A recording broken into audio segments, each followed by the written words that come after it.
اس کہانی کا نام ہے توبہ ٹیک سنگھ. اسے لکھا ہے سعادت حسن منٹو نے. کہانی اردو میں ہے، جیسا کہ رتنا نے آپ کو بتایا. اردو کا نام سن کے پتہ نہیں لوگ کیوں تھوڑا سا گھبرا جاتے ہیں، لیکن گھبرانے کی بالکل کوئی بات نہیں ہے. یہ کوئی پردیسی زبان نہیں ہے. ہندوستان ہی ایک ایسا ملک ہے جہاں اردو بولی جاتی ہے، جہاں اردو ایجاد ہوئی تھی. بلکہ کچھ ترکی، کچھ فارسی، اودھی، کھڑی بولی کا مشرن ہے اردو. اور پڑوسی ملک میں ضرور بولی جاتی ہے، لیکن اردو سے زیادہ پنجابی، دری وغیرہ، پشتو. تو اگر کوئی الفاظ مشکل ضرور آئیں گے، لیکن گھبرانے کی بجائے اور ان الفاظ پہ سوچتے رہنے کی بجائے اگر آپ وہ پورا جملہ سنیں تو اس جملے میں وہ لفظ کہاں آیا ہے یہ سمجھ کر آپ کو یہ الفاظ سمجھ میں آ جائیں گے جو مشکل سے ہوں گے کانٹیکسٹ میں اگر دیکھا جائے. توبہ ٹیک سنگھ. بٹوارے کے 2-3 سال بعد پاکستان اور ہندوستان کی حکومتوں کو خیال آیا کہ اخلاقی قیدیوں کی طرح پاگلوں کا بھی تبادلہ ہونا چاہیے. یعنی جو مسلمان پاگل ہندوستان کے پاگل خانے میں ہیں انہیں پاکستان پہنچا دیا جائے، اور جو ہندو اور سکھ پاکستان کے پاگل خانوں میں ہیں انہیں ہندوستان کے حوالے کر دیا جائے. اب معلوم نہیں یہ بات معقول تھی یا نامعقول. بہرحال دانش مندوں کے فیصلے کے مطابق ادھر ادھر اونچی سطح کی کانفرنسیں ہوئیں اور بالآخر ایک دن تبادلے کا دن مقرر ہو گیا. اچھی طرح چھان بین کی گئی. وہ مسلمان پاگل جن کے سمبندھی ہندوستان ہی میں تھے وہیں رہنے دیے گئے. باقی جو تھے ان کو سرحد پر روانہ کر دیا گیا. یہاں پاکستان سے چونکہ قریب قریب تمام ہندو سکھ جا چکے تھے، اس لیے کسی کو رکھنے رکھانے کا سوال ہی پیدا نہیں ہوا. جتنے ہندو سکھ پاگل تھے سب کے سب پولیس کی حفاظت میں سرحد پر پہنچا دیے گئے.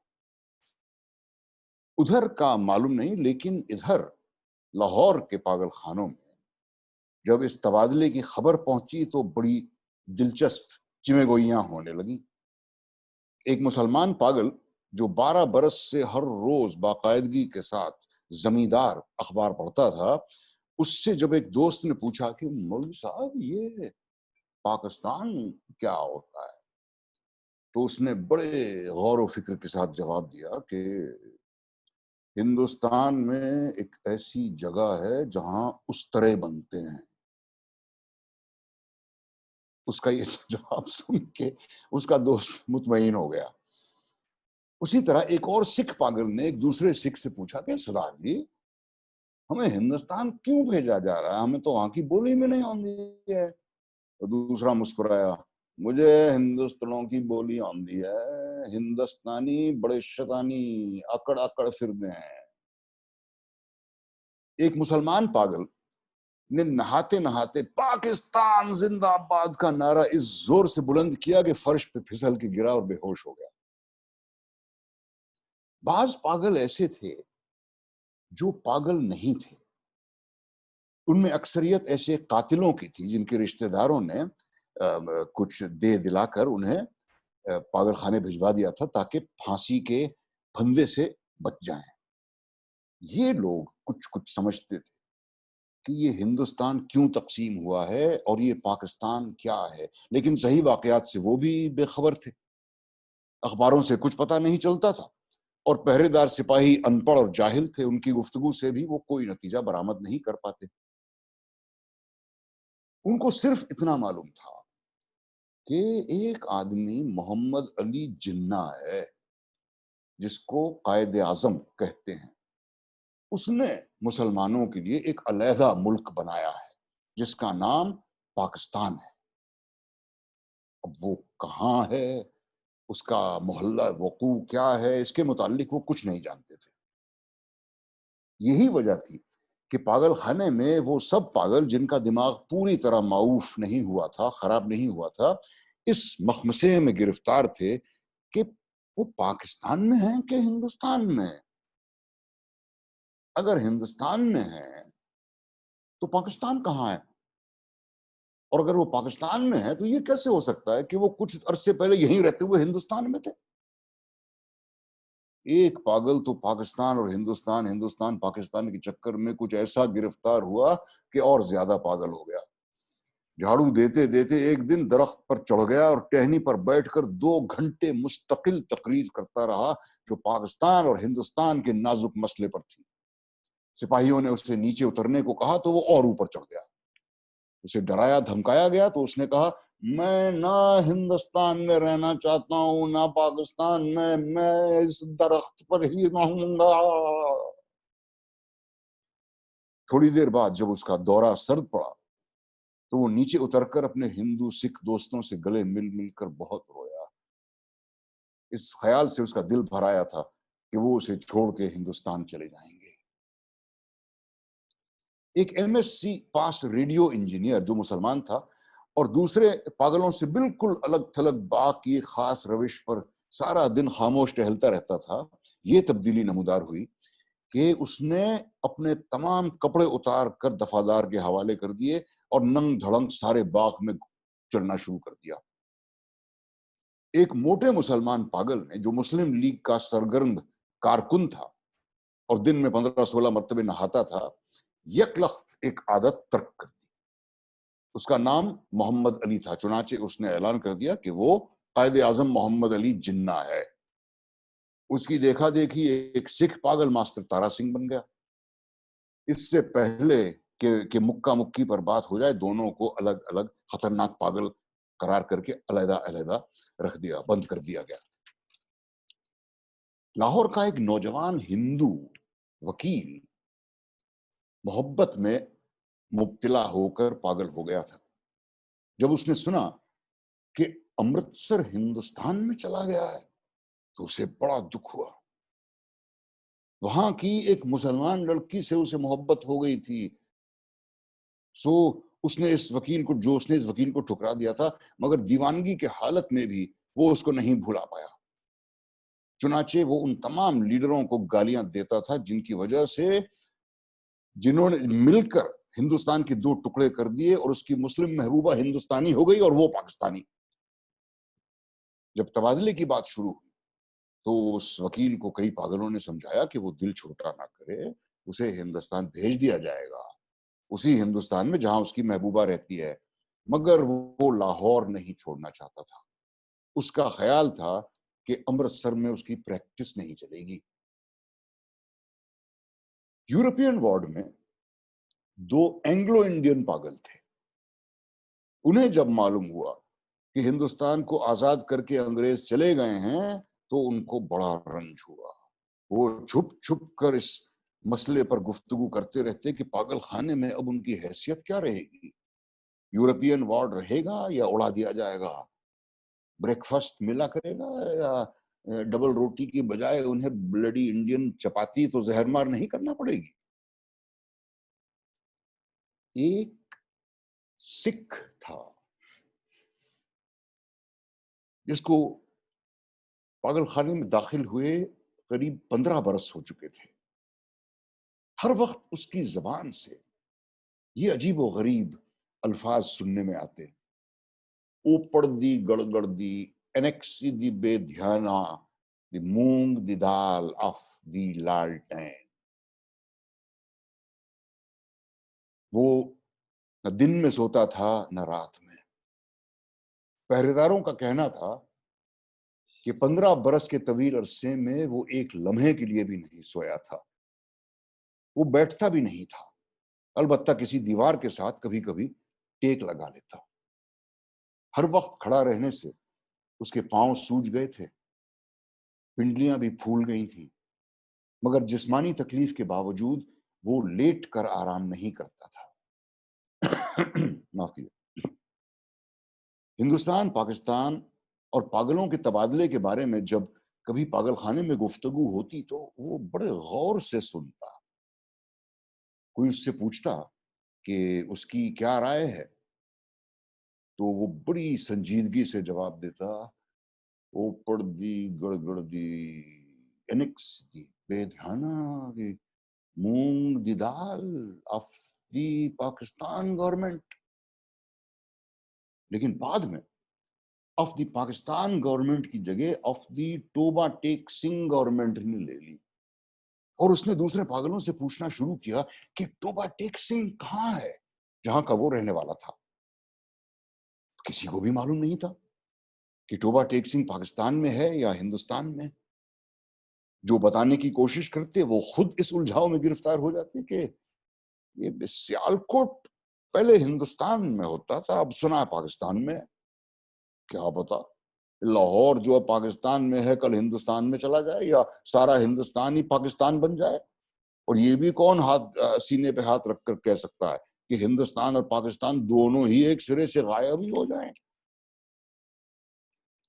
اس سکھ پاگل کے کیس چھدرے ہو کے بہت مختصر رہ گئے تھے.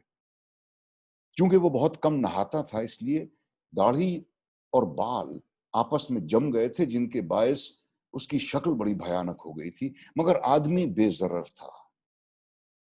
15 برسوں میں اس نے کبھی کسی سے جھگڑا فساد نہیں کیا.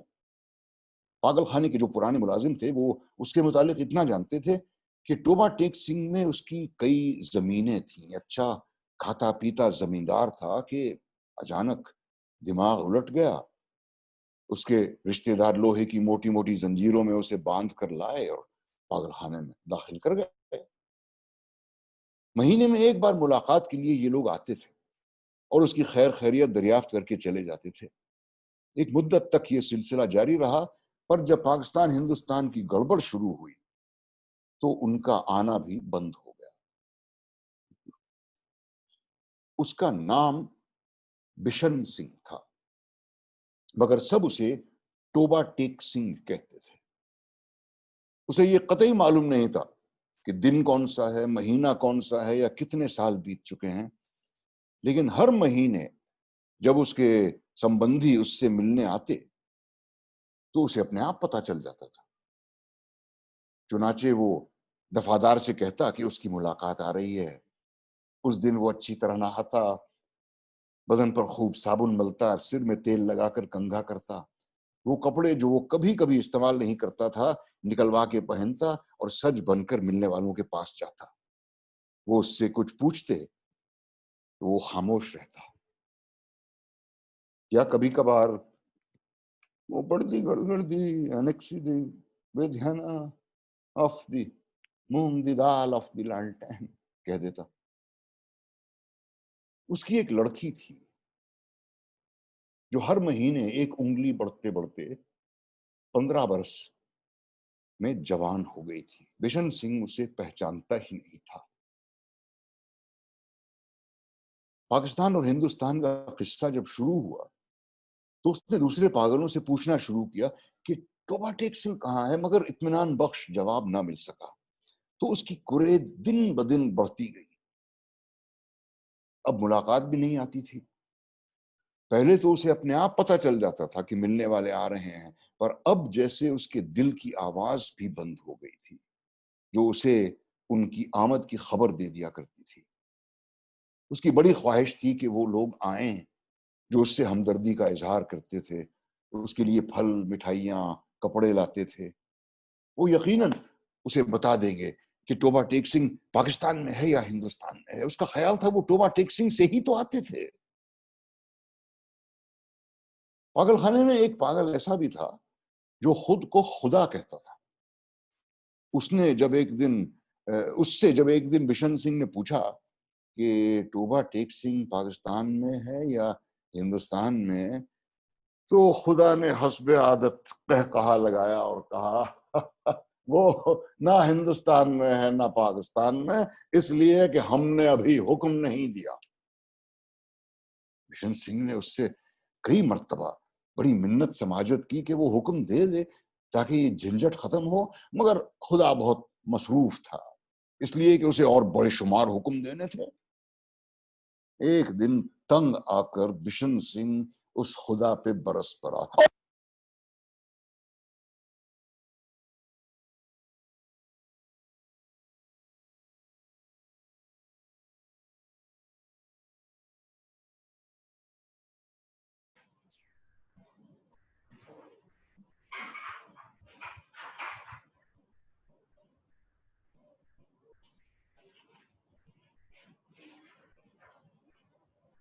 You've lost your audio, Nasir sir.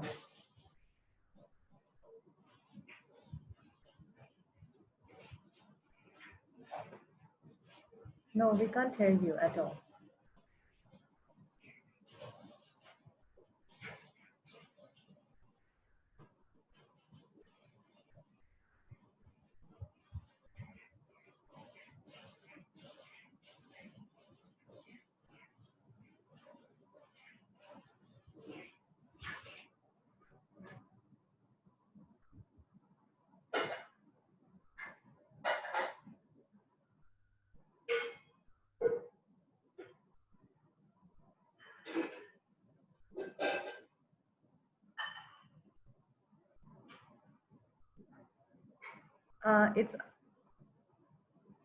It's on mute from your end.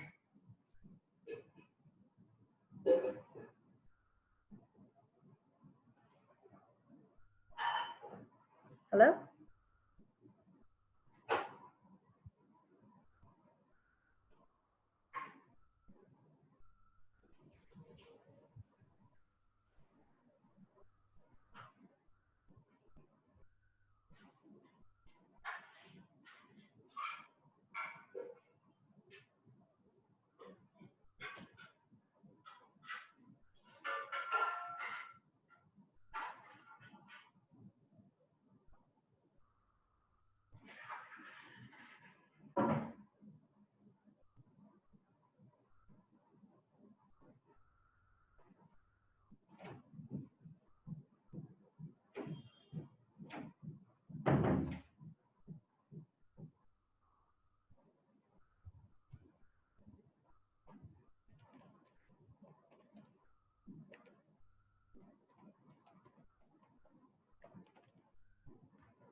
Is it without?